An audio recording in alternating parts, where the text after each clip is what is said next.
11-year-old Madalina Cojocari was last seen publicly. And since then, police have chased out hundreds of leads worldwide as they work to fill in the gaps in the timeline of her disappearance. Her mother waited 3 weeks to report her missing. And because of that, she and her husband are both charged with failure to report a missing child. WCNC Charlotte's Chloe Leschner's live at the Mecklenburg County Jail today. Chloe, the mom and stepfather have been in custody for more than a month now. Yeah, they have, Colin. And a Charlotte area forensic psychologist says as investigators look for more answers, they are likely trying to learn more about Madalina's mother and stepfather's relationship and their parenting styles. Police have searched 11-year-old Madalina Cojocari's house at least 3 times, taking bags of evidence with them. But as her mother and stepfather sit in custody, learning about the environment inside that house is key.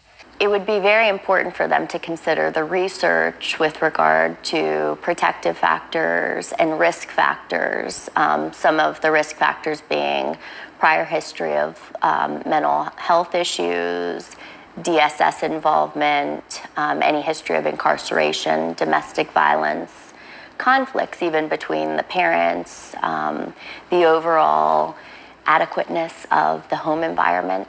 Dr. Lisa Long is a forensic psychologist not involved in this case. She provides psychological assessments for people involved in the criminal justice system and says this type of information can bring up new details that help investigators. If either of the parents were choosing not to provide information, or if it seemed as though they didn't want to provide certain information, especially as it relates to sensitive areas with regards to the home environment, the child's functioning, the parent-child relationship. Those are all important areas for them to consider. Cornelius police have previously said Madalina's mother and stepfather have not been forthcoming.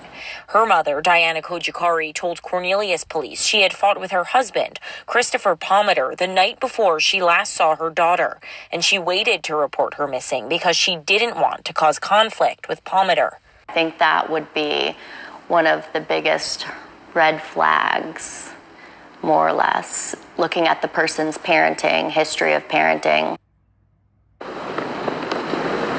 Dr. Long also said that investigators are likely in regular contact with Madalina's parents while they are here in jail, really trying to see if their stories line up with everything else that they are finding. Live in Uptown, Chloe Leschner.